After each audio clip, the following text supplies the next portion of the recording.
Hey, welcome back! Today we'll be drawing these really cute pumpkins. This tutorial contains free Procreate brushes, so be sure that you go to the description so you could download yours. Hi, I'm Diana, the artist behind MyMcDoodles. Welcome to my channel. The brush we'll be using for today's tutorial is called Sea Sponge. This brush, along with lots of other ones, are in my Doodle Squad library. If you're not already a member, you can go over to my website, dianamcdermott.com/freebies, and there are clear instructions on how to sign up to have access to the full library. The colors we'll be using today are this Happy Pumpkin palette. So these are the bright colors that I would like to make my pumpkins in. Of course, you can do whatever colors you wish, and you can use whatever your favorite brushes are, whatever brushes you wish. But I wanted to give you the option of downloading this one for free. I offer lots of free brushes over on my website for these tutorials, but if you wish to support my work and you would like to check out my other brush bundles that are available on Etsy, you can go to MyMcDoodles.com and it'll take you to my Etsy shop where I sell lots of bundles of fun Procreate brushes. So for this pumpkin project, I've made a document in Procreate that's just the size of my screen. You can do whatever size you wish. If you want this to be like a print or something you can offer as like a digital download or in one of your print-on-demand shops, you might want to make it a specific size. So I would encourage you to just research what the size requirements are for any particular product that you're thinking of making.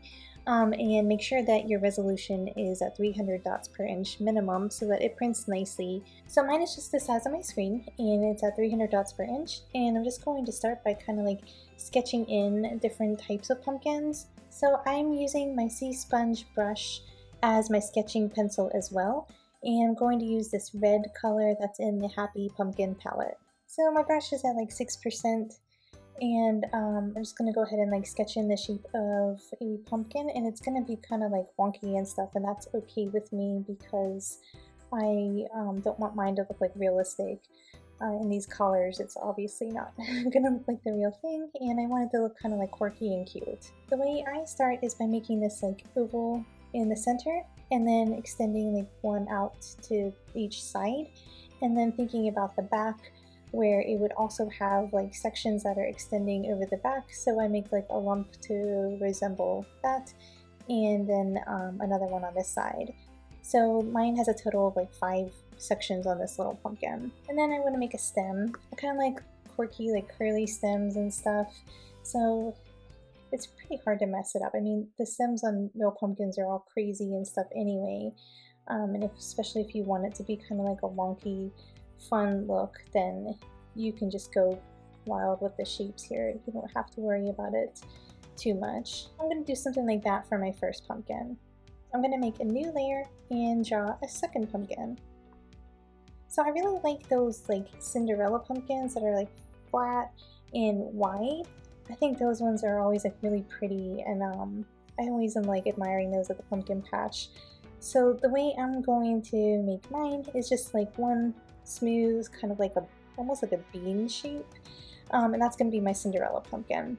You can also do it with the sections if you want, where you make individual like oval things, and just think about making it like wider than you made your first one.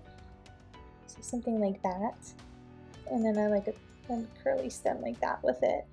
But I want mine to be just like a smooth, like that bean shape. So I'm going to go with that. Just do that curly stem.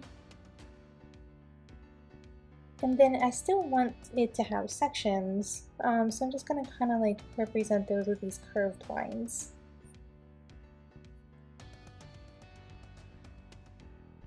So something like that looks good to me. And you can see this is like super like quirky looking and crazy, but that is what I'm going for. You could always look up reference images of different kinds of pumpkins and follow those more closely if you want your pumpkins to look more realistic. So let's do another one, like maybe a more like roundish one. So I'll do my oval, and then maybe we're kind of looking at it from the side a little, so it could be like you're looking at it from like a 3/4 view or something. So then the center piece would be kind of like to the side slightly.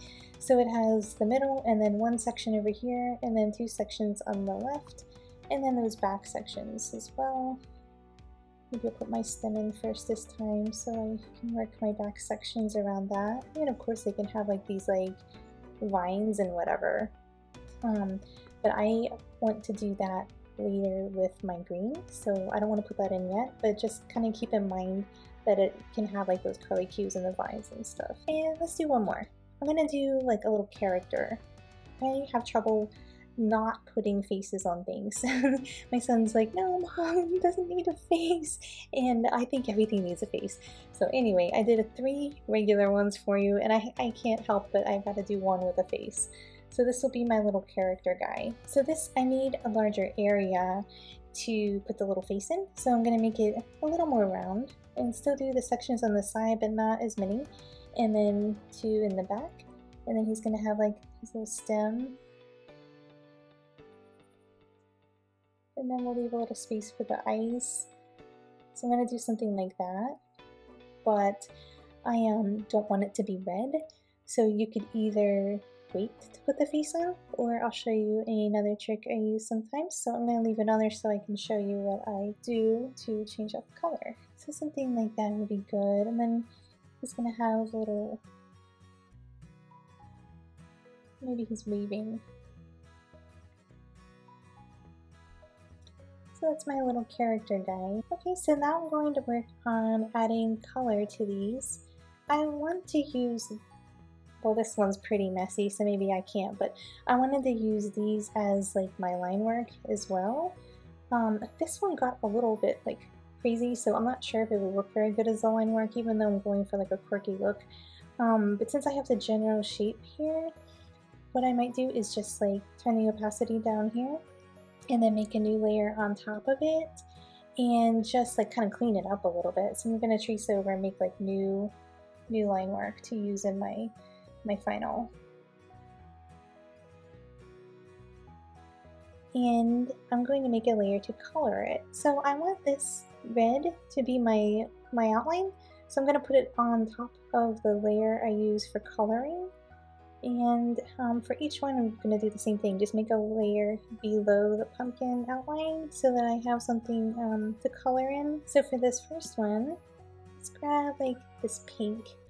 I'm using the same brush this entire time, that sea sponge brush. If you have my Rough and Tough bundle, this has a lot of nice textured brushes in here too, so if you own this, then this might be a good chance to kind of like play around with these and just kind of like test them all out. So I'm gonna just like make this pretty big,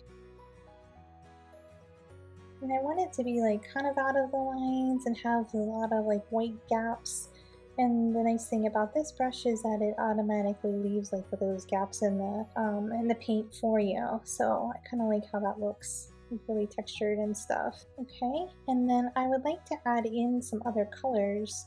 So let's see, maybe a little bit of this red. You can either do it right in this layer, or you could do it in a like a clipping mask, so that it only goes in that pink area. Just kind of like add a little more in, and then grab this pink and go back over again to kind of take out some areas and just make it look like really textured and interesting. You could also do a layer behind this main pink. So I'm working in the back, so I have to make a new layer and then drag it all the way to the back. And then maybe grab this red again and just kind of like put a little bit back there to fill in some of those white gaps, but it also leaves gaps of its own, so then it looks like super textured and stuff. It's not going to completely fill it in. If you don't like this look, I would suggest using something like the monoline brush that's included in Procreate. Just get a nice like clean edge. That might work better for you, but I really like how this looks like really textured and stuff. So I might clip those down because I want to keep my layers kind of minimal here and organized. Maybe we could even add in like a tiny bit of blue, just like a little bit, goes a long way here. You could kind of like mimic like the shadows, and I zoom out like that so I can get an overall view of it. I can see much better if I'm liking the look of it when I zoom out like that, rather than being like right on top of it and seeing it big. I have to like see it small. And then you could always use your eraser to clean up a little bit if you need to. Like this is pretty far out, maybe I'll clean it up a little And I like to use the eraser in the same brush as the actual brush. So if you want a quick way to do that, you have your brush selected and then you just hold down your eraser and it'll say erase with current brush. And that's one really fast way to make sure your eraser is choosing the same texture and everything as your main brush. So I'm going to just take a little bit of that back out and just add in a little blue up here into the stem, maybe a touch of this bright green, and then maybe it also needs like some of those pieces of the vine. Okay, let's move on to the next one. I'm going to group all of those up just by selecting each layer. You can quickly do that by just swiping to the right. And then I'm going to group it into its own folder, and then I can easily turn that one off. And this also makes it super easy if you want to save each individual pumpkin as like a PNG file or something, which I do quite often. You just turn off your background color and your whole folder is right here as like pumpkin number 1. So that one's done. Let's go to this like wide Cinderella pumpkin looking one. I think I'll make this one orange. Same brush, the sea sponge, and then just kind of like scribble it in.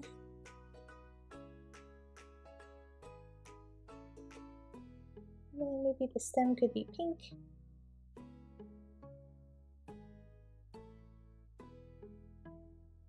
Okay, and then I don't really like that line showing right there. So I'll just go up to my outline layer and just erase it out. My eraser is also the sea sponge. Okay, and then one more layer on top of this orange one, and I'm gonna grab let's see, maybe I don't want to do blue again, we did that on the last one, maybe the red, and then just put in like some of these like fun little accents and dots and lines and things like that just give it a little bit something extra. Okay, that one's done. Let's group those up into their own folder. Seems tedious, but it makes your life easier later on if you keep your layers organized and stuff. Okay, next up is this like more rounded one. I guess this would be like a sugar pumpkin or pie pumpkin. I don't really know the names of all these, but that's what I think it might be called. I'm not sure. If you know what these ones are really called, then you could put it in the comments. I didn't do a whole lot of research. I just kind of like jump in. I did see though that a blue pumpkin like actually does exist. I can't pronounce it. It started with a J, but you could color this one blue. That would be really fun. That's what I should have done. Okay, and then let's make the stem. Maybe this one will just make green. I like more traditional colors here, and I'll give it blue lines since I didn't get to color it blue. Next time. Okay, I like that. That's done. You can see how quickly you can kind of tear through these too, especially when you have brushes that do like double duty as sketching plus coloring and all kinds of stuff. Okay, that one's done. So let's do our little character. Now this one, I don't want everything in the outline to be red, so I'm going to change that out probably to black for like the eyes and stuff. So let's color this one. Why don't we make him blue? So one thing I want to point out is like, since I kind of know where my eyes are going to be placed, I do not like how it looks when there's like white gaps around key parts. Like if there's a big white gap around that eye, I don't know if I can recreate it.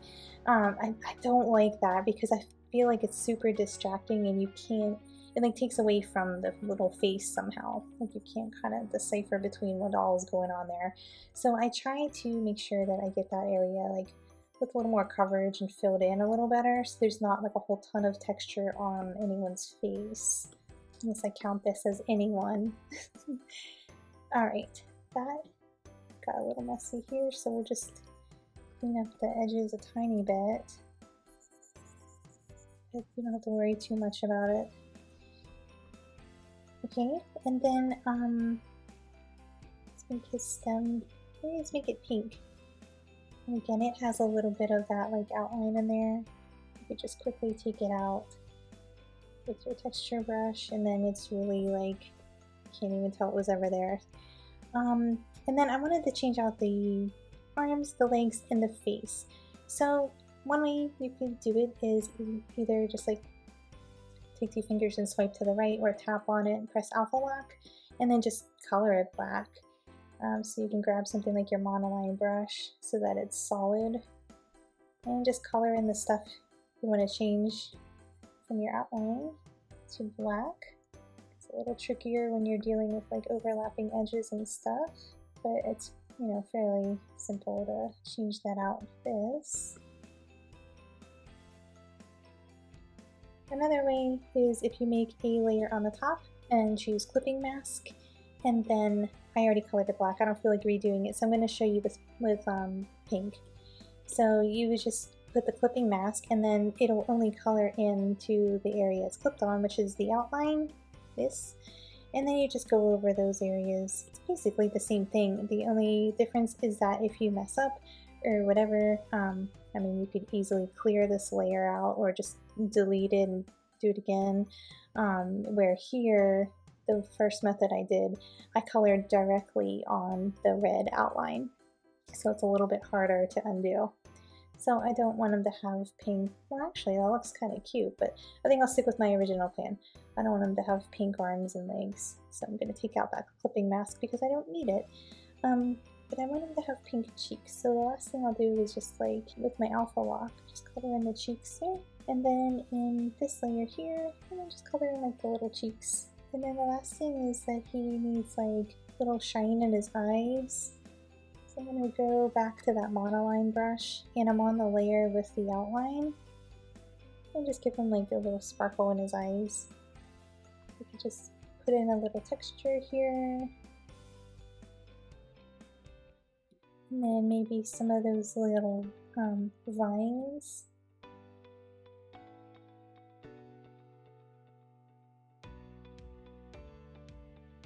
He's pretty cute.